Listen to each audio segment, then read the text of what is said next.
This show is part of the RetroZap.com podcast network.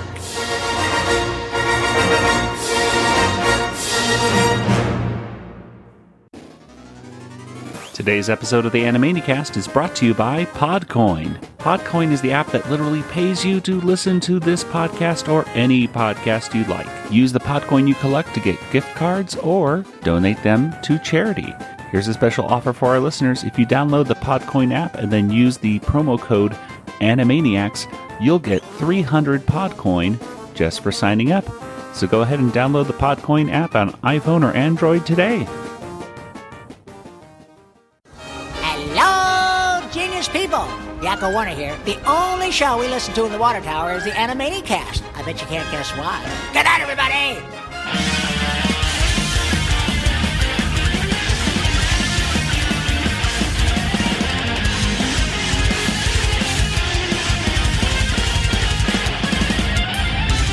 Hello, everybody. Welcome back to the Animanicast, and this is part 2 of our recent discussion with Tom Ruegger.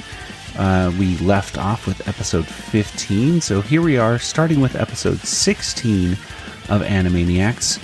If you missed our previous episode, well, make sure you're subscribed to our podcast, and that way you can easily go back and listen to episodes 11 through 15. And hey, why not go back in a little bit further and listen to what Tom had to say about episodes 1 through 10 as well. It's a great discussion. Well, let's go ahead and get into today's episode. We talk about episodes 16 through 19. We don't get quite all the way to 20 this time around, and we'll explain why in just a little bit. But until then, here we go with episode 16. Let's go to episode 16. What do we got? All right.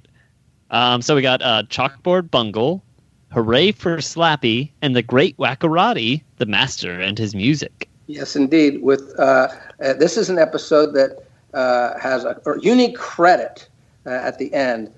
In the cast list, it says "Burping" by Maurice LaMarche. You know, you just don't get that credit very often. I mean, I don't know where else there's a credit for burping by someone. I don't know how he comes up with that ability to do that. Nathan and I when we were over there at your house, Tom, doing the audio setup for the Good Feathers reunion there, and we had Maurice and Chick and John and you in the other room just kind of laughing and joking, and we hear this belch that Mo was just doing, and it shook the walls, and Nathan and I were they just look at each other and we just smile, and we're just, how is he doing that? And also, why aren't we getting this on tape? Hurry up, set it up. How is he doing it? And how is he not? How is something not coming up with that sound? Yeah, that is insane. But it is so deep and horrifying. It really is. And yeah, so we'll get to the Wakko in a second. It's just. I think it may be the most disgusting of the Wakko. But so this thing, Chalkboard Bungle. Now this was animated by the company that animated the least number of episodes.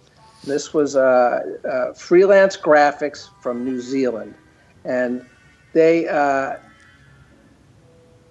weren't great, and they some of the cartoons they made had to be trimmed because the animation was so sort of off and wonky and off model that we just had to cut a bunch of footage. So we found ourselves like in the Moby Dick episode that's later on in the season.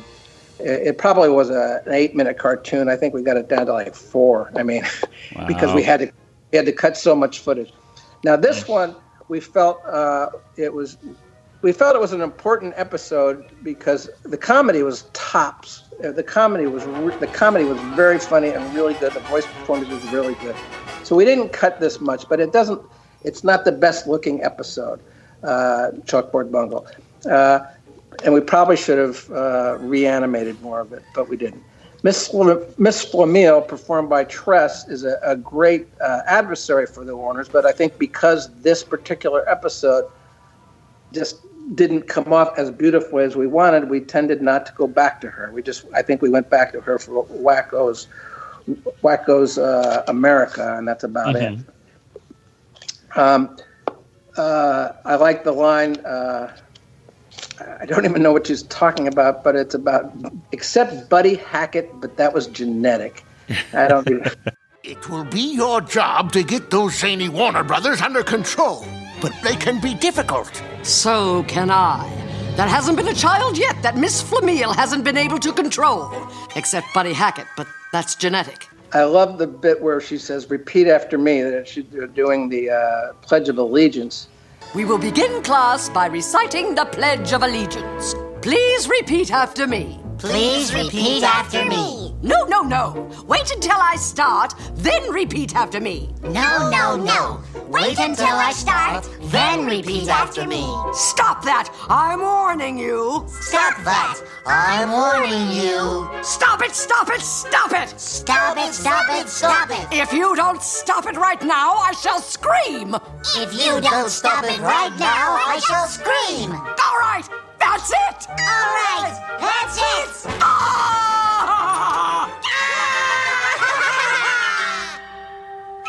With liberty and justice for all. With liberty and justice for all. I thought that was good. Yeah, that was really great. It's so funny. The animation, it's distracting. I know we were talking about these episodes that Freelance animated, where there was this, or later on it was like the cartoon corner or whatever that is, little segments that Freelance would do. When you just sit back and you close your eyes and you listen. Oh yeah, it's great stuff. It's so funny. It's fantastic. That's great. I've never done that. Oh, that probably would be an enjoyable cartoon, because you can imagine if it was well animated, it would look great. Yes. So I just get so distracted, like with plots, like at the beginning, he's talking to Flameel and he's chewing this gum, and his mouth is not synced up at all with what he's saying. It almost looks as if, it's like they were trying to just keep it so neutral so that every country around the world, when they were dubbing Animaniacs, would look the same or something. It's so weird. That's absolutely true, because you know that when they were dubbing these episodes by Freelance Graphics, they had no problem because they weren't sunk up at our end. And literally, you can't see this on the podcast, but imagine that you're just opening and shutting your mouth in a very random way, just sort of like almost slowly to like, That's how they animated the lips on these cartoons. It was like they didn't. Yes. If the animation was not so great, how did they get hired and able to do other episodes to begin with? They did. Yes, that's a great question. And Freelance Graphics had animated a few Tiny Toons episodes, and they endeared themselves to somebody in the Warner's office, but I don't know exactly who. I don't know if they were related to somebody or somebody was. They were nice people, but they really didn't have the staff, with the animation chops to execute really excellent animation for our show. You'll notice, I think, that by the second season they're out of the equation.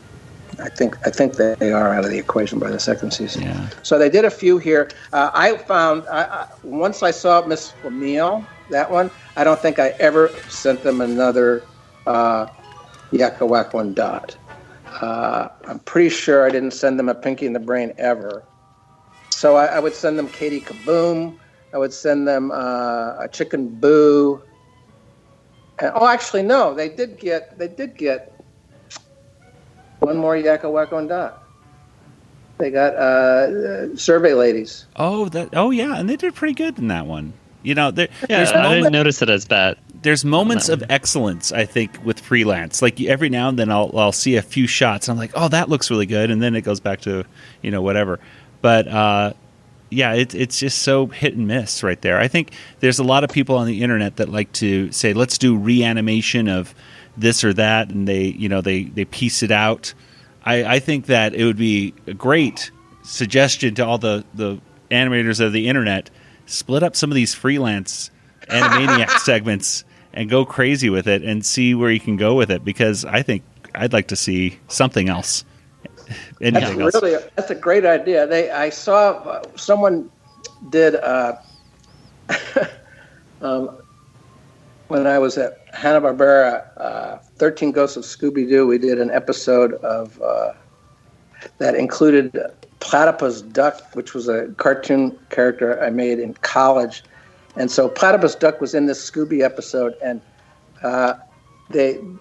someone got a hold of the episode, and they sent it around, and maybe 100 different animators did little sections of that cartoon. It's so much better than that Scooby episode because it's all, the creative energies of 100 people. I mean, it's really fantastic. Yeah. To watch that. And, sometimes it's just horrible, and sometimes it's just, wow, this person really busted their chops. Yes. So there you go. There's a suggestion. Yeah.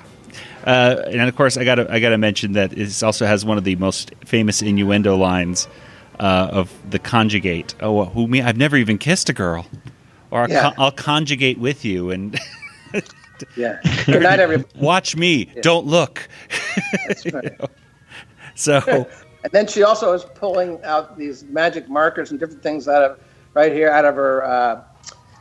What do you call this area?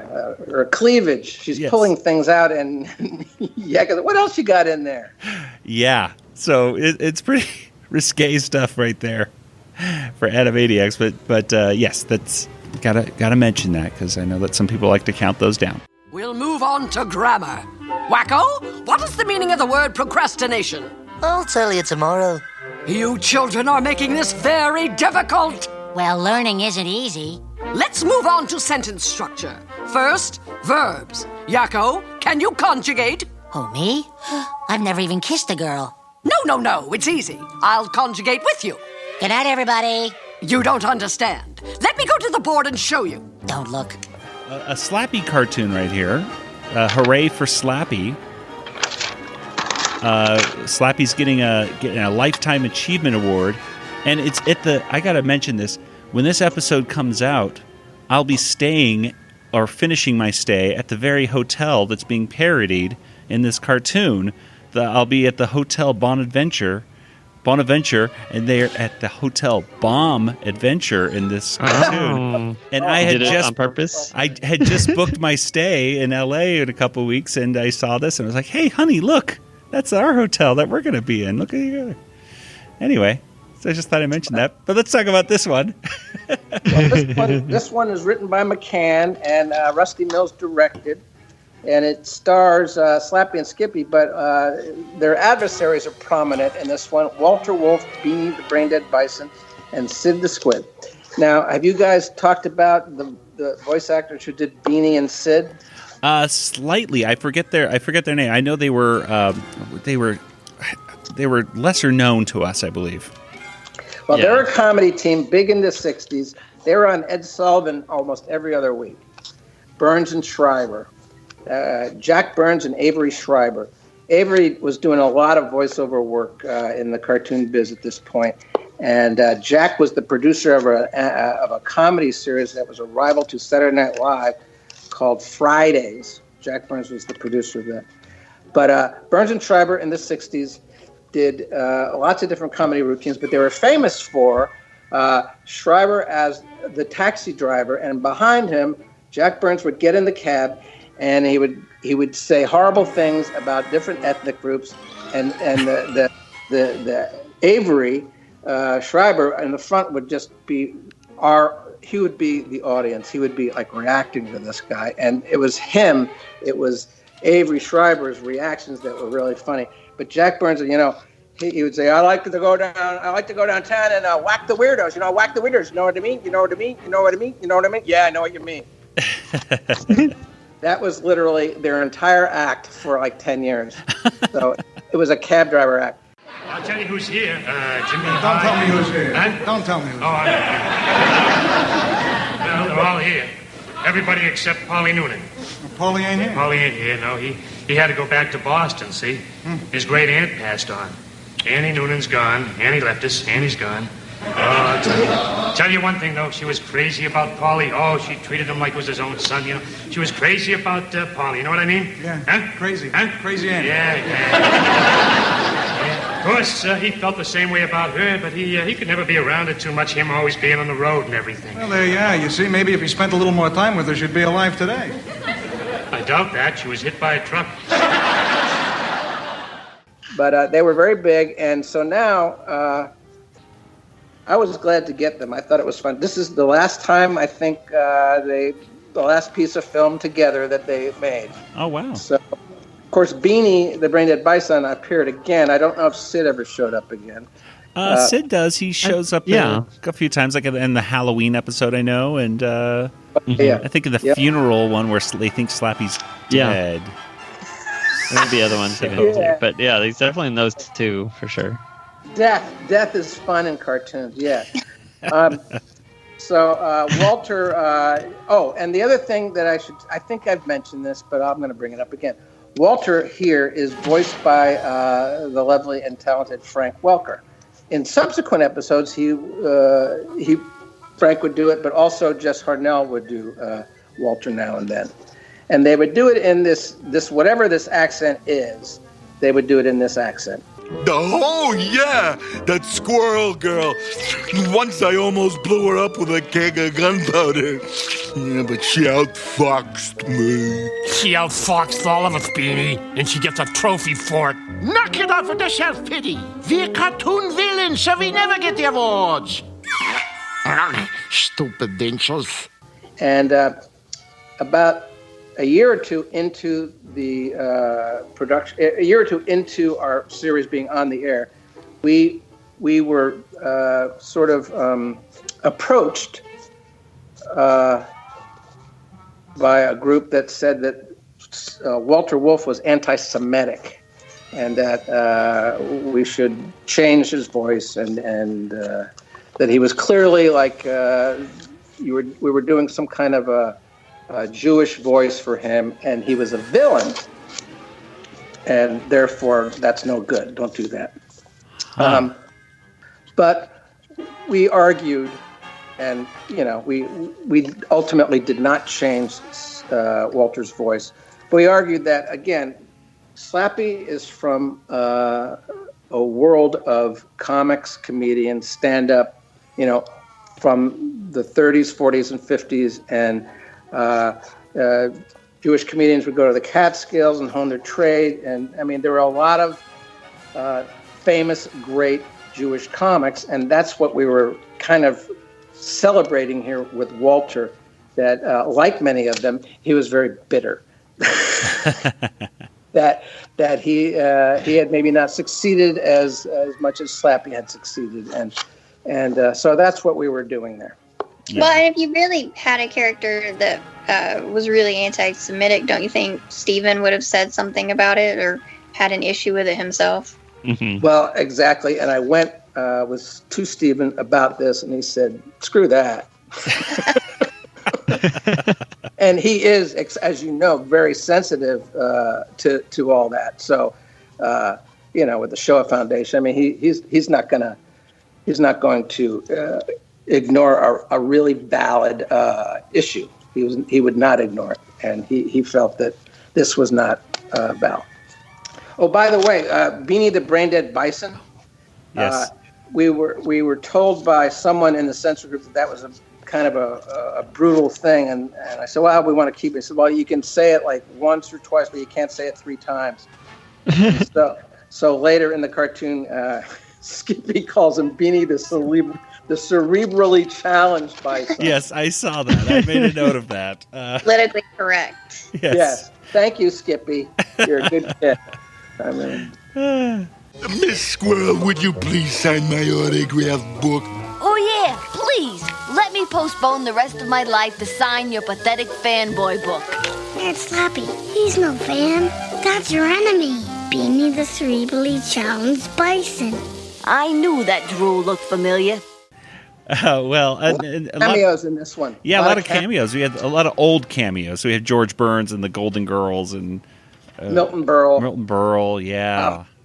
Don Rickles. Milton Berle is giving a sack of money to a Catholic organization in this, which is just bizarre.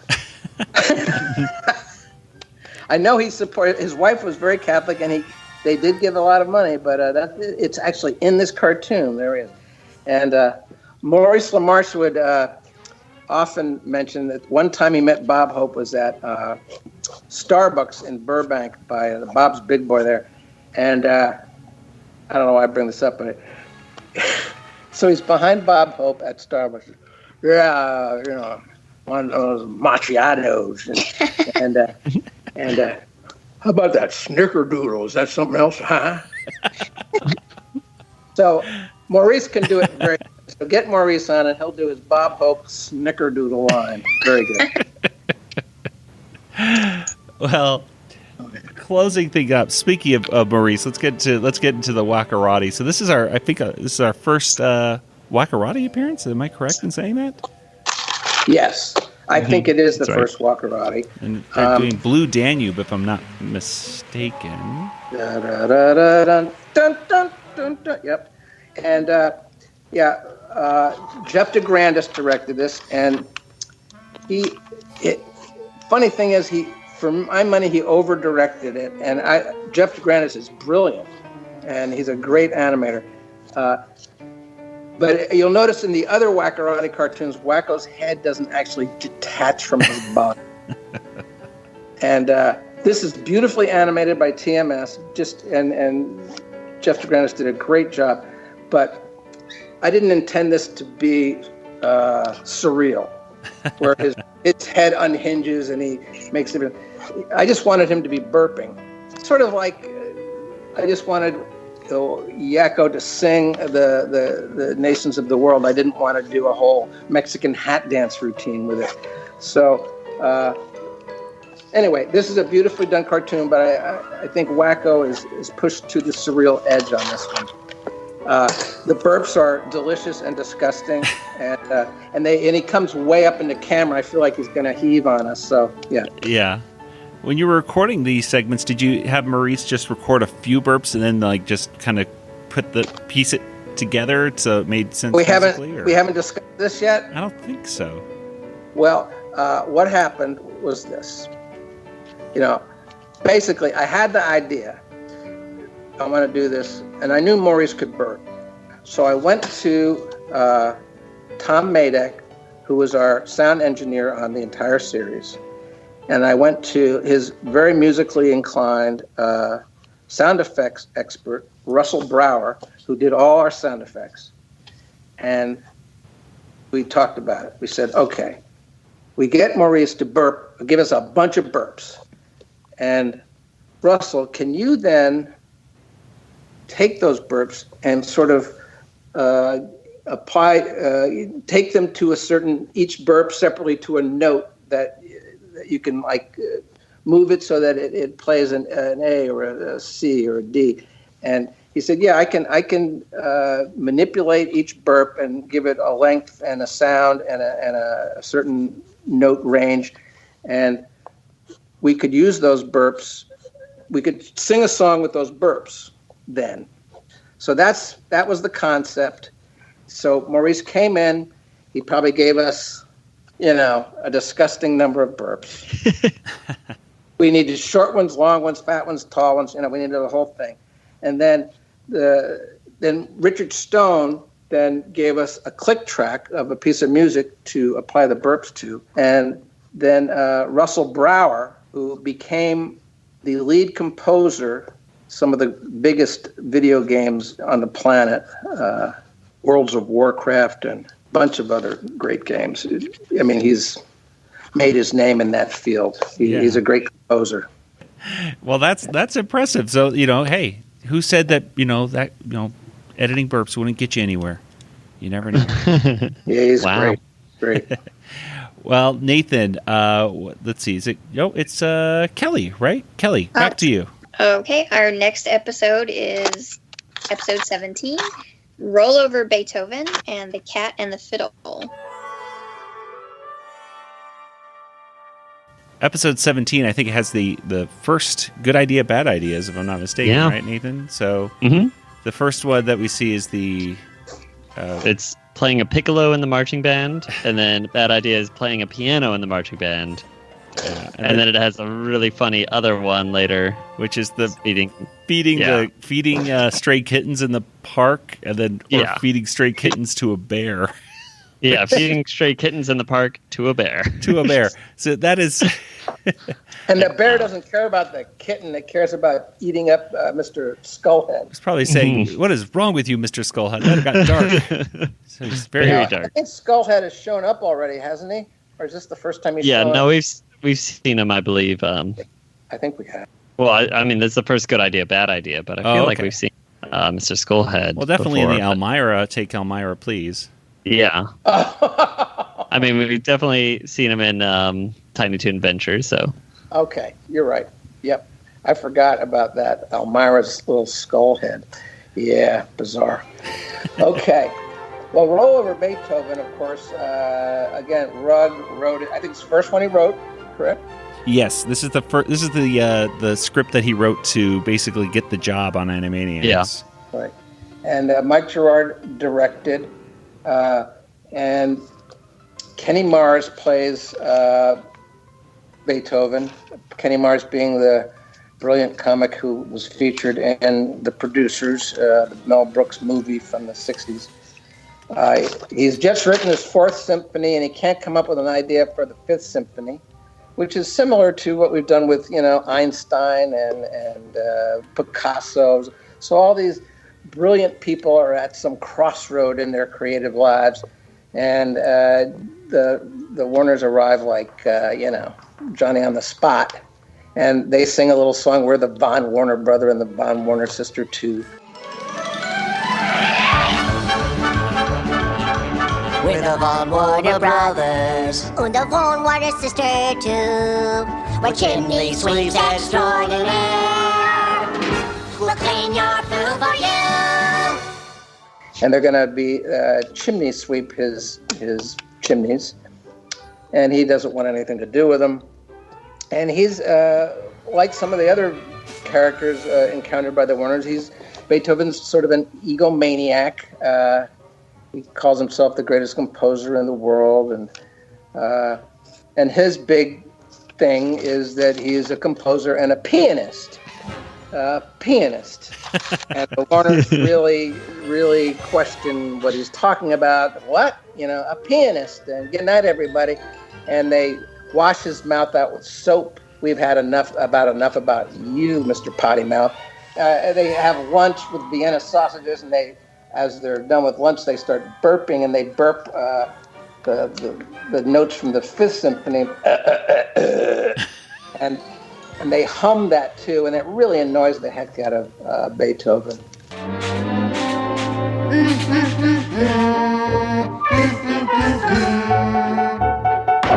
Stop that infernal humming! Dot does a Michelle Pfeiffer routine from the Fabulous Baker Boys, singing a parody of the song Whoopee, which is returned into Hooey. Just proving once again that the writers didn't really care if kids hadn't seen the reference at all. They're just going to... This is from an R-rated film. Who cares?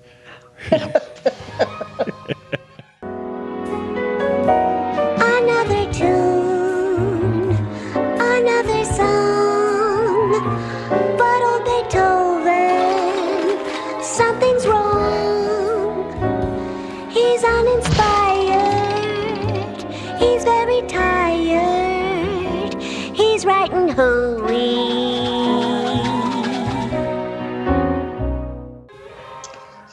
He actually, Beethoven in this one, unlike in a lot of the other cartoons, he actually tries to kill the Warner Brothers. Yes. He shoves, they're up inside the chimney, and he hammers boards over the top of the chimney so they can't get out that way. Then he goes down inside and he sets a fire so that they're definitely going to die. Fortunately, they have removed themselves from the chimney by that point. And he's the one that gets fried by the fire in the chimney. Well, you would think for a person that says he's deaf, he sure heard them a lot whenever they were across the room humming. Good point. Yeah. He ultimately uses their advice and the humming notes, and he writes his Fifth Symphony while they go off. Their next chimney is to go clean out Van Gogh's chimney, and that's going to be a problem too. Whose chimney's next on the list? Oh, no. Not that Van Gogh grouch again. Maybe a sunflower will cheer him up.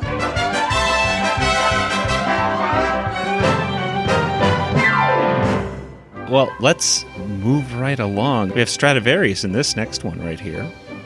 Stradivarius by Hector Elizondo, quite a big name. Yeah, he's been in quite a few films as various. He usually doesn't play the nicest people in his films, or he's a detective or something like that. Well, I think he played. Wasn't he in the Julia Roberts movie with Richard The Princess Gere? Diaries. Was he in The Princess Diaries? Was that it?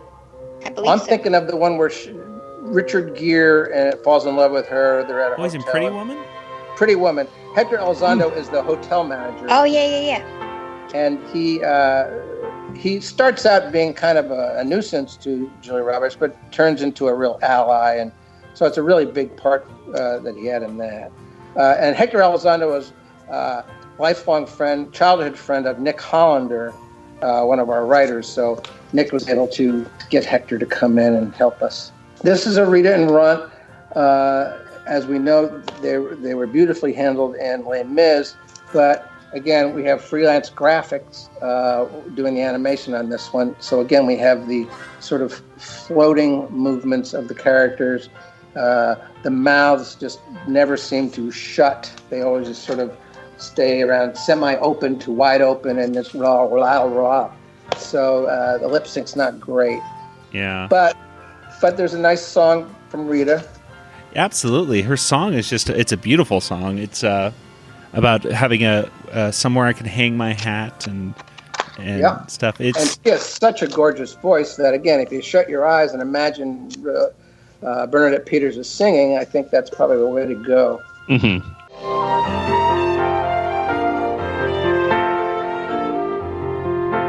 Somewhere I can hang my hat, somewhere for a dog and cat, somewhere just imagine that we'll find a place called home, a place we've been searching for, a place we've been waiting for so long, we've been searching for so long, a place called home.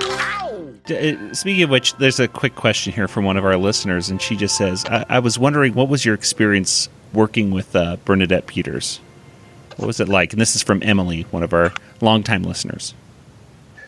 Emily, Bernadette is really kind of like an angel. I mean, she agreed to do the show. Her agent insisted she gets a credit that says, and Bernadette Peters as Rita. So every episode she's in, at the bottom of the credits, it'll always say, and Bernadette Peters as Rita. But she was, unlike what you might think, she was not in the least a Broadway prima. She came out here, in work clothes, ready to work, and she would come and do maybe 2 or 3 episodes because she had to, trek out here from New York to LA to do the recording. And she always came really just in fine voice, healthy, which is really key, for the singer. And she wanted to do a really great job. And without a doubt, she was her worst critic. In other words, she would come in, she would sing the song, and we would say, wow, it's awesome. Done. Let's move on. And she would be, no, I didn't sing that half correctly. She would want to make sure she's really putting the full Bernadette Peters spin on this stuff. So really just a real pro. Her sessions went as long as she needed them to go, and she always just gave us, I think, just way more than we ever anticipated. I mean, these things really hold up. Every song that Rita does is just gorgeous. Absolutely. I have something on the wall. I'm going to go get it. So this is For Time with Love from Bernadette. And I quoted this, one year we won the Emmy, and I quoted this, careful the things you say, children will listen. This is from Into the Woods, Sondheim, and Bernadette played the witch. And this is a quote from the witch in one of the songs. Careful the things you say, children will listen. Careful the things you do, children will see and learn. Children may not obey, but children will listen. Children will look to you for which way to turn to learn what to be. Careful before you say, listen to me, because children will listen. So, one of the last times we won the Emmy in New York, like on the stage at Radio City and all that, that's what I read as part of the acceptance speech. In other words, we know we're making shows for kids, and what we're putting in those shows, for the most part, we think it's probably going to be worthwhile for them, but we're also being careful because we know they're listening. Absolutely. And I love that musical, and Bernadette's job, her performance in it is just fantastic. So I was a little upset they picked Meryl Streep instead of Bernadette for the movie, but whatever. Which one? Oh, the Into the Woods movie. Yeah, I didn't see it because of that. Yeah. Oh, there you go. Yeah, that should have been Bernadette. That happens a lot to these Broadway people. It's really unfair. Forget about it. That guy was a yutz. Yeah, I liked him too. Out here in the shadows and out here is a promised land. Out here as the day is long, we'll find ourselves a home, a place called home.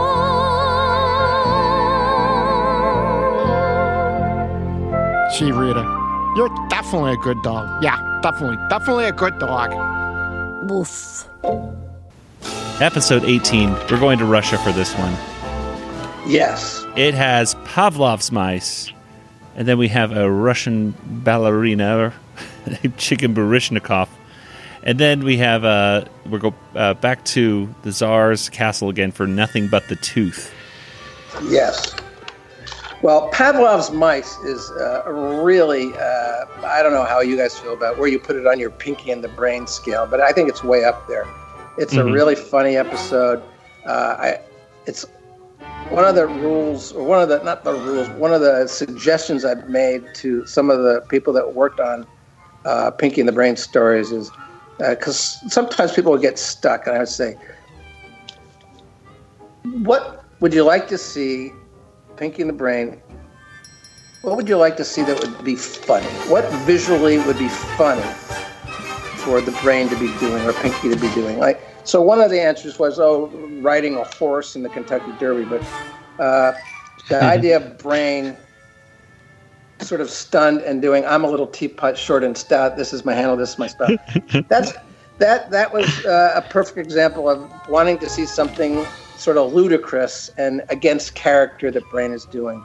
And he hates it. He just hates it. I'm a little teapot, short and stout. This is my handle, this is my spout. When I get all steamed up, hear me shout. Tip me over and pour me out. He has that nice smile on that hypnotized smile. And the animation in this one is just so beautiful. It's fantastic. It is gorgeous animation. And they want to steal the crown jewels from the Tsar. And they're going to do it during an eclipse. I don't know what he's thinking, but that's the idea. And there's just so many great moments where Brain's just getting pummeled. He gets stepped on by a horse, and Pinky pulls him out of the snow, and he's shaped like a horseshoe. And that was unpleasant. So I think it's a gorgeous episode.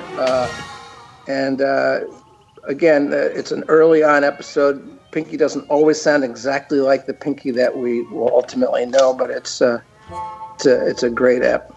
And some Russian history right there that I know Kelly's a fan of. So she's the Russian Tsar historian. on our show. Well, the Tsar was in better shape in this one than he was in the upcoming Tooth episode. Yeah, he looks a little bit different. He's a little almost drugged out in the next one. Well, before we get to the Nothing But the Tooth, there's a Chicken Boo one right here, and this is a really good one, I think. This Chicken Burishnikov, where Chicken Boo is masquerading as a ballet dancer. Yeah, again, Chicken Boo is such an acquired taste for everyone, I think. But he's seen as a.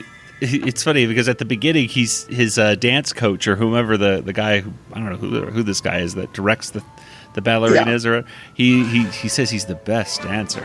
I know. And then at the end he says the minute he finds he's a chicken, the guy says you're the worst dancer I've ever seen. Yeah. That's not very nice. I mean,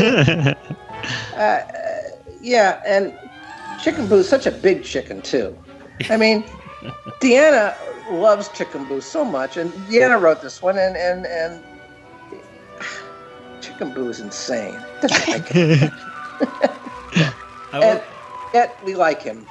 I will say that it's a good thing that he is a chicken because his brain is so small that he just doesn't really take the rejection to heart. He just moves on with his life and just moves down the street. Completely moves on. He goes to other times in history as well. Yes, get a new job and Yeah, he definitely is not dissuaded from pursuing his human career. You wear a disguise to look like human guys, but you're not a man, you're a Chicken Boo. After our Chicken Boo visit with Chicken Boo, then we're going over to Nothing But the Tooth, and this a clip from this was actually featured recently in the CNN special that you were in, Tom. I don't think it illustrated what they were talking about either. No, I kind of agree. It wasn't necessarily the best clip of Animaniacs I would have picked, but they did it. They picked something. I think they were saying about great sight gags is what they were talking about, and really, it was really a prop. It was a prop gag. It wasn't necessarily. It wasn't like Chaplin falling on his keister. Wakko does all sorts of bizarre. I mean, the Xerox machine thing with Wakko would have worked, but they had a clip of Yakko holding up a big drill from this episode. That's fine. So we're dealing right here with Rasputin and the Tsar, and he's hypnotizing Tsar Nicholas. And of course, the Warners have to put a stop to that, and they have to take out a tooth in Rasputin's face. That's right, and this was written by Rugg and Deanna, and I think Greg Reyna directed this one. This was done by ACOM. They're a Korean animation company, and they had done a lot on Tiny Toons, and they did a lot less on Animaniacs. So this is I think maybe the first of this broadcasts of what we're discussing today that ACOM was involved in. I like how Wakko commented on the script not being up to snuff. He says, "Hey, I don't write them; I just say them." Yeah. Or there's the whole thing. Paul Rugg wrote this, or at least co-wrote it. And another dog joke with biting right here. Kiss my puppy, and bites. Absolutely. Bites This is like his pet Lucky. Yes. Biting his fingers. He kissed my puppy. Yes, exactly. He likes you. Go take him potty. Yeah, it was like a little chihuahua too. So this was the first time that Lucky was to be featured in a cartoon, and Lucky wasn't even on this earth yet, but he was featured in a cartoon. This is absolute premonition, right? Exactly. Who would have thought? And as for you, kiss my puppy.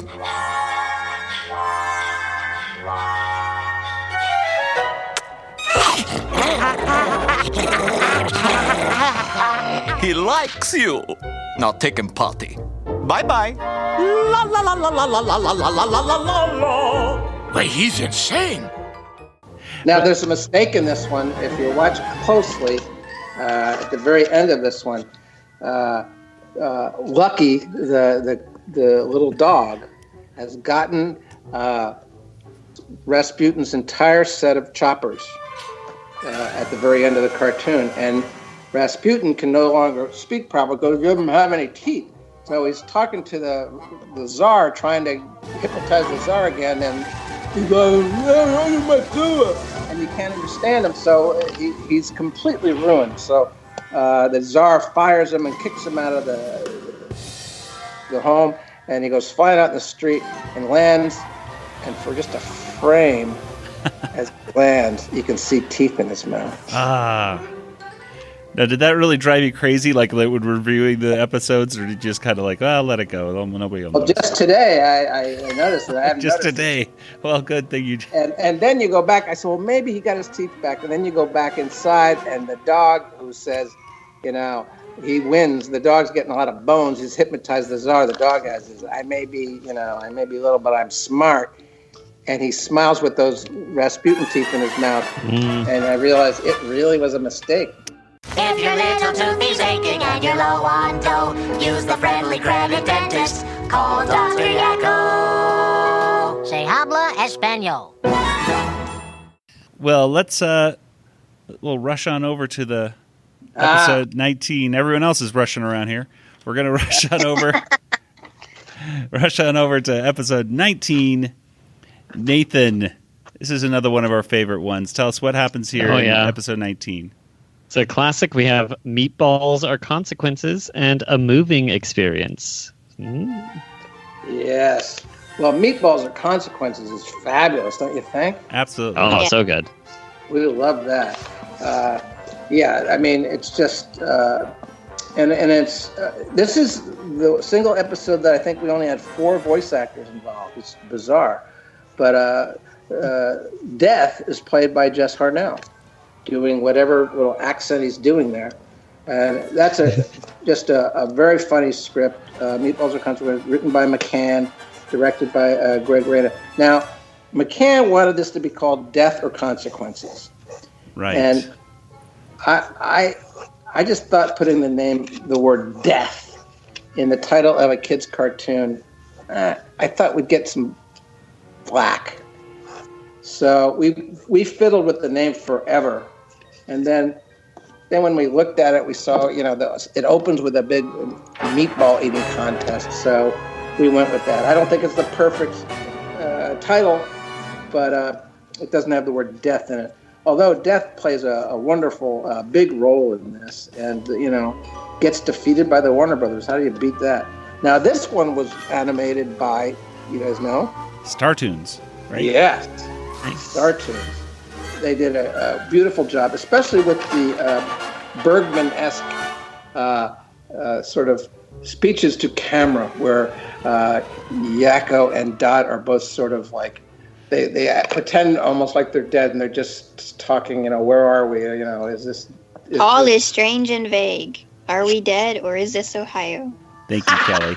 I was waiting for Kelly to do it, because she loves that line. That's the greatest one. It is. This is Startoons really just starting to get going on the series. They had done some Slappy. This may be their first Warner's cartoon, and so they hit it pretty well, I thought. Yeah, and Death is such a funny character in this one. He's so by the book. You're not dead, but if you must stay with your brother, then Appendix 3 contains a clause allowing the carrier, that's me, to play you in the life or death game of chess. Chess is unknown to us. We prefer checkers. Checkers it is. Unless you have Uncle Wiggily or Candyland. Rather than Robert's Rules of Order, he has the book Robert's Rules of Death. Yes. And I should mention Kirk Tingblad, who worked in Startoons, he's featured in the background of he says, "Better go, gotta go export the iron ore," or something like that. Yeah, I actually reached out to Kirk Tingblad because I knew he worked in Startoons. I said, "Who is this guy?" Because he's in a bunch of episodes of Animaniacs, this guy with glasses and a mustache, and he goes, "That's me." So, go figure. Very nice, very nice. I've also, they want Death. Yakko and Dot want Death to take them as well as Wakko. He's come to take Wakko, but they don't want to be separated from their brother. They don't take us, please. Mm-hmm. And his reasons for not taking them are so by the book, like you said. He says, "No, there are rules. I'm a bonded carrier. Our insurance can't cover you. Yes. It's not in the budget. We can't take you." It's just fabulous. I mean, McCann is a stickler for that sort of detail. I love that. Yeah, and this is the first time we're getting the Dadu and Daddy and Paparoo and all these different things. It's such a cute episode because it's you're driving Death crazy, which is like your ultimate adversary would be Death, right? Yeah, and also referencing the seventh seal, which kids love that. But just the fact that you're up against Death, and you really get the sense though with all this that they're really a family and they don't want to be separated. So it's really it has this heart to it too, which I appreciate, despite being so crazy and silly and funny. Mm-hmm. It does. It has heart, and at the end, as they're kind of walking up, they've defeated Death, and they're returning to the Meatball Festival, and they're talking about how this isn't about death. This is about us being together, about family, about a life well lived. And they just say all these sort of almost spiritual things. And it's like this heartfelt ending. And then Yakko pops out from behind the tree and says, "Spielberg eats this stuff up." I mean, he just undermines it completely. And this cartoon also has one of Kelly's favorite lines. How Spielbergian. Yes, how Spielbergian. And that's when all the dust is coming out of the hourglass. Yes. Ooh. Yeah, that's my Twitter hashtag. How Spielbergian. Also, there's again some references to people that aren't really that popular anymore. They turn and look, it's Merv Griffin. Not a big name. But Death is interested. Oh, really? Where? Yeah, really? He finally came over here? Yeah. Well, then we get a poetry corner, I think. Yes, and these were done by freelance, I think, weren't they? Or it seems like yes, they were. And she was far enough away that you didn't care about the lip sync. And to make these work, so we sent all the Dots Poetry Corners to them. And so we would steal footage from other Dots Poetry Corners when we got really bad footage, so we could borrow it and lip sync her better with other footage. There you go. Mm. Yeah. It helped you out in the end there. Yeah. And then we had a moving experience one with the hippos, right? Yeah, and this was supposed to be the first one. It's like the pilot. Right? Yeah. That's right. And this had the naturalist, the woman with the pith helmet studying them. Joan Embryo, I believe, instead of Joan Embry. And just, not that successful as an entertainment. So, I think when we saw this, we said, well, let's not do a lot of these. It has its moments, right? But again, I think, like you were saying, Tom, I guess the hippos are really, they're yuppies and they're not that likable. So, right, yeah, it's hard to. That's just it. Well, characters that are unlikable you better have some other great characters in the room, and in this case, we didn't. Right. If you have a really unlikable character, well, then get the Warner Brothers involved, and that'll be fun. But we didn't get anybody involved. It's like later you get Brain, like in their last Hippo, you get Brain involved, so you get, Yeah. Right. The episode got really good. And he's just like tortured and Yeah, exactly. I, my beautiful self, give thanks for bottled Pellegrino mineral water. Well, see, I would hate to have to resort to drinking river water, but shall we do lunch? Marita, the expression do lunch is out. Now you say meal. Meal is a verb now. So let's meal. 20 is kind of a more special episode. I think we should dedicate a little bit more time to it than our time limit will give us. And which one was that, Kelly? Hearts of Twilight. That's and right. also the Boyds. And also the Boyds, which is also very good. But we should really get Paul Rugg on here as well to talk about Hearts of Twilight because, of course, he mentioned in our comic Phoenix fan fusion panel that it's his favorite episode of Animaniacs. So we got to deep dive into Hearts of Twilight with Paul Rugg and Tom. So I think that's a great idea, and I think Paul has things he can share with us that we don't even know because it's such a unique and brilliant episode, and you just wonder, what possessed you, Paul, to do Apocalypse Now for kids.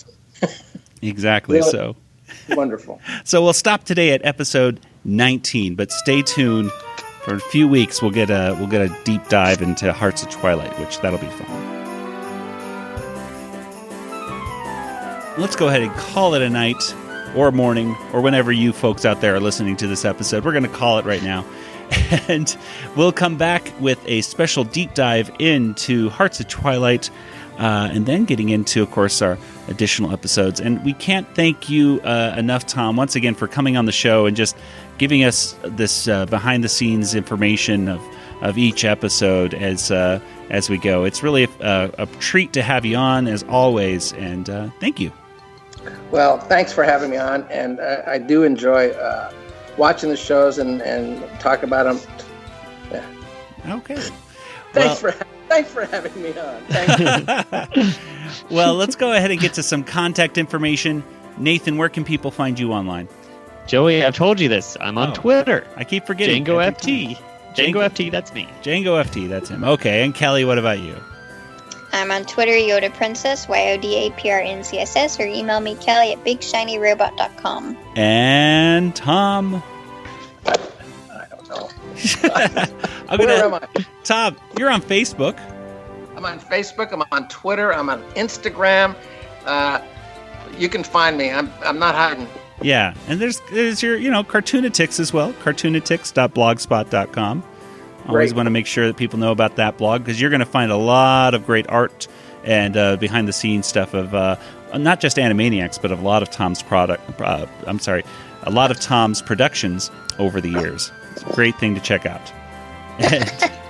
And Tom is showing us some fantastic artwork as well. You could check out Tom's Doodles by checking out today's show notes. And that, of course, is over at animanicast.com, where you can find all of our discussions over at retrozap.com. And RetroZap is a great place to go to for any of your pop culture needs, whether it's Star Wars, movies, video games, whatever. You should subscribe to the RetroZap podcast feed and get all of those wonderful topics delivered straight to your podcast device. Well, that'll do it for today's episode. So for Nathan, Kelly, and Tom, this is Joey saying good night, everybody. Good night, everybody. Good night, everybody. Good night, everybody.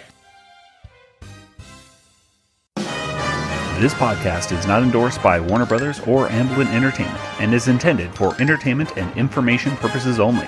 Animaniacs, Tiny Toon Adventures, Freakazoid, the Warner Brothers logo, all names, pictures, and sounds are registered trademarks and or copyrights of their respective trademark and copyright holders. All original content of this podcast is the intellectual property of the Animanicast unless otherwise indicated.